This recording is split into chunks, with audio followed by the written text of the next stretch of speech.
ভারতবর্ষের সেনা, আধা সেনা এদেরকে অপমান করা, বিরোধিতা করাটা মমতা ব্যানার্জির নতুন কিছু না।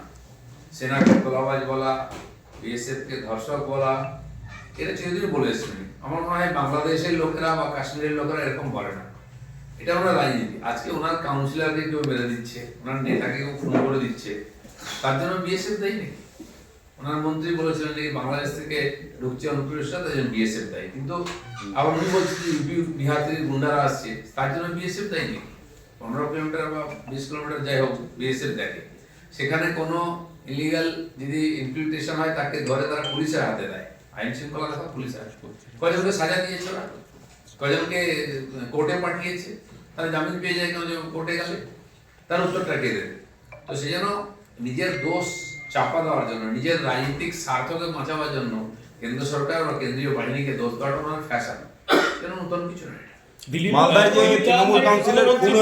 মুখ্যমন্ত্রী বলছেন যে ডিএমএসপিরা অপদার্থ, ডিএমএসপিদের তারা মদত নিয়ে, মানে বিএসএফ এর মদত নিয়ে লোক ঢোকাচ্ছে, নিজের অ্যাডমিনিস্ট্রেশন, নিজের ডিএমএসপি, তাদেরকে মুখ্যমন্ত্রী বলছেন। উনি তো নিজে পুলিশ মন্ত্রী, তার যে সামান্যতম লজ্জাবোধ থাকতো, তিনি বলেন পুলিশকে চামকানোর দরকার আছে।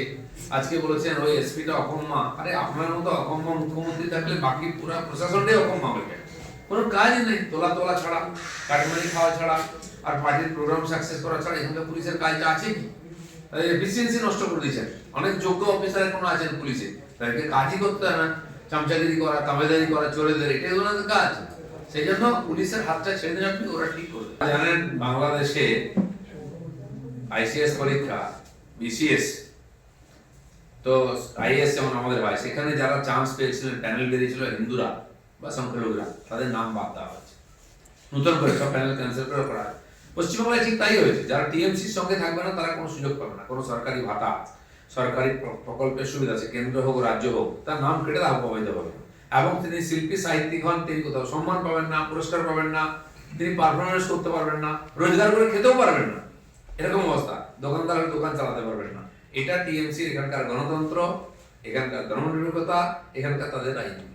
কেবল টিএমসির তলায় যারা যাবে, ঝন্ডার তলায়, তারাই এখানে করে খাবে, তারা বাঁচতে পারবে।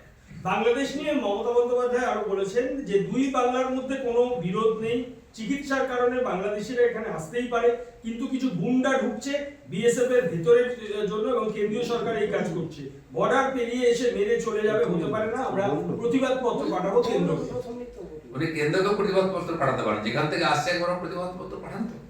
বাংলার সঙ্গে বাংলার কোনো ঝগড়া ছিল না, আর হওয়ার কথাও নেই। কারণ ওই বাংলার স্বাধীনতার জন্য এই বাংলার মানুষ প্রাণ দিয়েছে, ত্যাগ করেছে, 500 কোটি টাকার বেশি খরচা করেছে ওই সময়। আমরা কয়েকশো সৈনিকের প্রাণ গেছে, ওখানকার লক্ষ লক্ষ লোককে এপার বাংলায় থাকার সুযোগ করে দিয়েছি, মুক্তিযোদ্ধাদের, তাদের ট্রেনিং, তাদের খাওয়া দাওয়ার ব্যবস্থা করেছি, ফিরে যাওয়ার ব্যবস্থা করে দিয়েছি। সেটা ওখানকার লোকেরা ভুলে গেছে।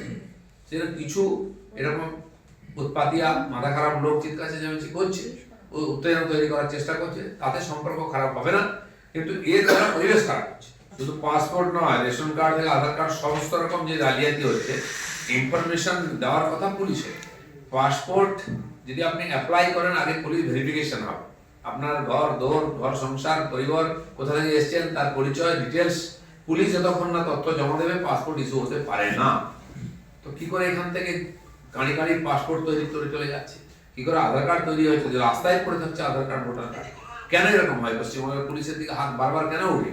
আর যার প্রমুখ হচ্ছেন মুখ্যমন্ত্রী নিচে, তিনি পুলিশকে গালাগালি দিয়ে দায়িত্ব শেষ করে দিচ্ছেন। কতদিন চলতে পারে এটা?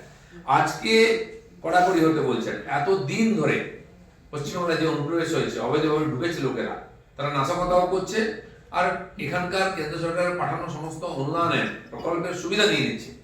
এই যে এতদিন ধরে এখান থেকে বিভিন্ন দেশের লোকেরা অবৈধভাবে পাসপোর্ট নিয়ে বিদেশ চলে যাচ্ছে, ভারতবর্ষে ঢুকে গেছে। আফগানিস্তানের নাগরিকরা এসে মাল পৌরসভা থেকে আর কি করে বার্থ সার্টিফিকেট, ডেথ সার্টিফিকেট পেয়ে যায়? আপনার পৌরসভা, আপনার পুলিশ, আপনার কোনো দায় নেই, আপনি দুটো গালাগালি দিয়ে দায়িত্ব শেষ করছেন। এই যে এত অপরাধী অবাঞ্ছিত লোকেরা ভারতবর্ষে ঢুকেছে 12 বছরের পর বছর আপনার রাজত্বে, তার দায়টা কে নেবে? দুজনকে পুলিশকে সাসপেন্ড করে দেবেন, গালাগালি দেবেন, দায়িত্ব শেষ। আমরা কি কখনো বলতে পেরেছি?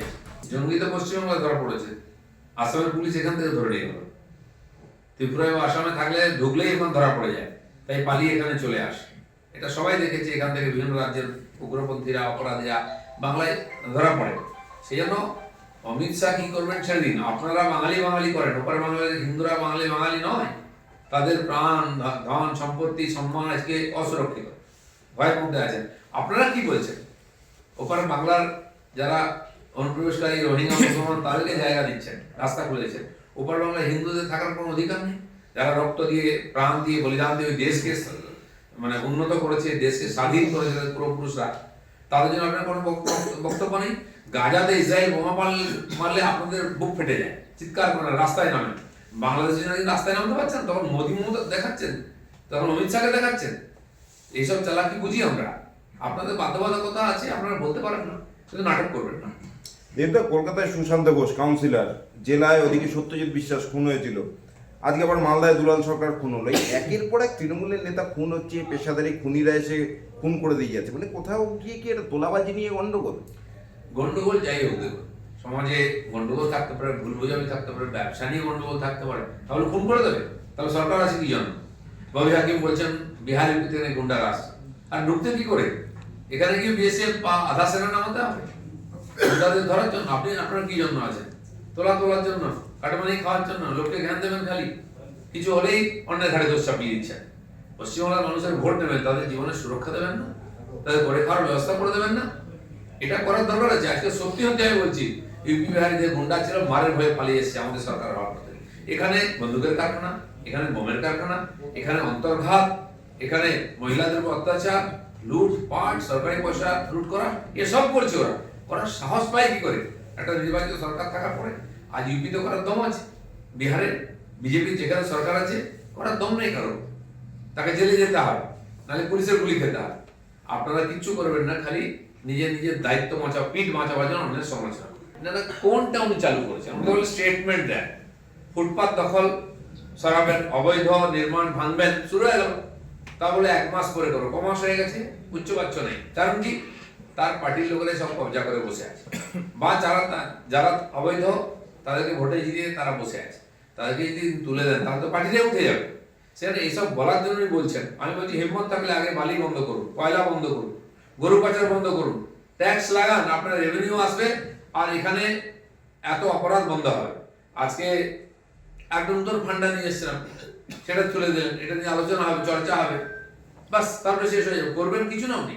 বলছি যে প্রকাশ্য দিবালোকে মনে হচ্ছে যে মুখ্যমন্ত্রীর এই যে বয়ান, তিনি এর আগেও এরকম ভাবে করেছেন, তিনি নিজে কোথাও সমস্ত দুর্নীতি থেকে তিনি একমাত্র সৎ আর বাকিরা সবাই দুর্নীতির সঙ্গে ইনভলভ, এরকম একটা ইমেজ তৈরি করতে চাইছেন। এই ইমেজটা উনি করেছেন, নাহলে পার্থবর্ণত লোক যখন কোটি কোটি টাকা ধরা পড়ে তার থেকে হাত ধুয়ে নেন। সে জ্যোতিপ্রিয় মল্লিক হন, বা অনুব্রত মণ্ডল হন, বা ডজন এমএলএ মন্ত্রী নেতা এমপি ধরা পড়ে যাবে, তারা দিন হাত ধুয়ে নেন। কারণ অপরাধটা ওদের দিয়ে উনি করান। আমাদের প্রধানমন্ত্রীর ভাষায় বর্ষাতি করে স্নান করা, এটা মুখ্যমন্ত্রী ভালো জানেন। তো সেই জন্য সবসময় বর্ষাতি করে থাকে, ওনার গায়ে জল লাগে না, কিন্তু জল উনি খেয়ে নেন ঠিক। আজ এই যে অপরাধ হচ্ছে, এত হিংসা হচ্ছে, এত দুর্নীতি হচ্ছে, ওনার পার্টির লোকেরা ইনভলভ, কিন্তু তিনি কোথাও হাত দেন না, সঙ্গে সঙ্গে হাত ঝেড়ে ফেলে দেন, সুবিধাটা উনি নেন। আর যতদিন উনি যদি না সমর্থন থাকে তাহলে করে দেখান, এদেরকে দল থেকে বার করুন, এদেরকে শাস্তি দিন, সেটা উনি কখনো দেবেন না।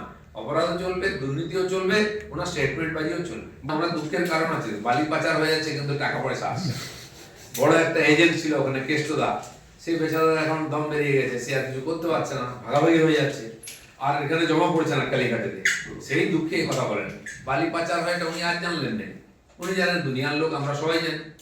বাকি জায়গায় বালি পাচার হয় না, আমাদের গোপীবল্লভপুরে সুবর্ণরেখা, এখানে যত নদী আছে বাঁকুড়াতে, দেখুন নদীর খাদ এবং গর্ত হয়ে গেছে, সে মনে হচ্ছে কয়লা খনি, ট্রাক ঢুকছে, ইটাচি ঢুকছে, লুট হচ্ছে, কই ওটা দেখেন না উনি? কারণ ওখানকার মালপড়ি ঠিক চলে আসে, মালপড়ি আসছে না বীরভূম থেকে, সেই দুঃখে কথাটা বলেছেন। কাজল শেখ বোধহয় ঠিক মতো শেয়ার দিচ্ছে না। 2022 নভেম্বরে কাজল শেখের মাথায় পড়ানো হলো, এবং সেই যে অনুষ্ঠানে পড়ানো হচ্ছে সেখানে অনুব্রত মণ্ডল উপস্থিত ছিলেন না। বিরাট মুকুট উনি কি নামিয়ে রেখেছিলেন মুকুটটা? মাতাবারে যে অভিযোগটা করেছেন, বালির টাকা ঠিক মতো আসছে না, এবার বোধহয় ঠিকঠাক আসবে। 2022 নভেম্বরে ইসলামপুরে সরকারি গুদাম থেকে 3 কোটি টাকার বই চুরি হয়েছিল, প্রাথমিক স্কুলের বই, যেগুলো বিনামূল্যে দেওয়ার কথা ছাত্রছাত্রীদের। আজকে কলকাতা হাইকোর্টে এটা নিয়ে জনস্বার্থ মামলা হয়েছে এবং প্রধান বিচারপতি মন্তব্য করেছেন যে মাত্র দুজন অভিযুক্তর পক্ষে কাজ সম্ভব নয়, এর পিছনে বড় চক্র থাকতে পারে। আরজি করে ওষুধ কেলেঙ্কারি বা অন্যান্য হসপিটালে ওষুধ কেলেঙ্কারি আপনারা জানেন, একটা নেক্সাস তৈরি হয়ে গেছে। ভাগাড় থেকে মাংস চুরির গল্প আপনারা জানেন, এগুলো নেক্সাস হয়ে গেছে, বড় বড় টাকার খনি। সরকারি সম্পত্তি চুরি, বই চুরি, ওষুধ চুরি, অন্যান্য আরো অনেক কিছু চুরি প্রতিনিয়ত আপনারা খবর দিচ্ছেন।